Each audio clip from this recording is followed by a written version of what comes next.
for right here is I'm looking for him to take that breath, because I just cinched up that rear cinch. You don't want to ever use a rear cinch unless you actually use it.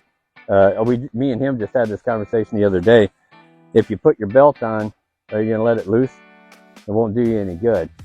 And the one thing that I saw, you know, with the pad isn't contoured, so it doesn't fit real good for him. That back of that saddle was clear up in the air. So as that saddle would go around, or as he went around, that saddle would just sit there and slap him on the back. Haven't seen him take that big deep breath yet that I always look for. German, you've heard me talk about that a bunch.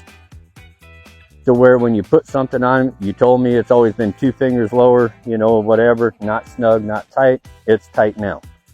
So what I always look for, licking and chewing, lots of blinking, he's doing that.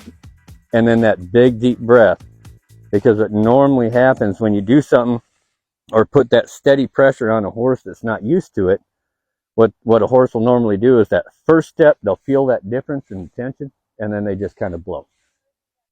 Right, but without a rear cinch tight. Right, that makes a big difference to a horse. I mean, it's just something new. But I am going to step back here and ask him to move his forequarters a little bit and just take one step. That's no big deal. I really want to see that big deep breath. That's when I know he's relaxed. Just because he stands still and he looks like a statue doesn't necessarily mean he's relaxed. We would cinch this one up just as much as we'd cinch the front one up. Because if we go and we dally off on that horse or on that steer and that saddle flings up, when it smacks that horse, that's the moment that a horse could go ahead and do something, because it didn't see it coming. It wasn't expected. When you leave a rear cinch loose, there's all sorts of things that can get in there. Number one, the hind foot. If they kick at a fly, if you've ever seen a horse with a hind foot stuck in the rear cinch, you don't want to ever see it again. I guarantee you, you'll always tighten that rear cinch. The other one is, if you leave it just like that underneath him, first reason is why you even have it on there, because it's not doing any good. The second is, if you're going through brush, trail ride, and a stick goes up in there, pokes him in the belly, you give him another reason to butt.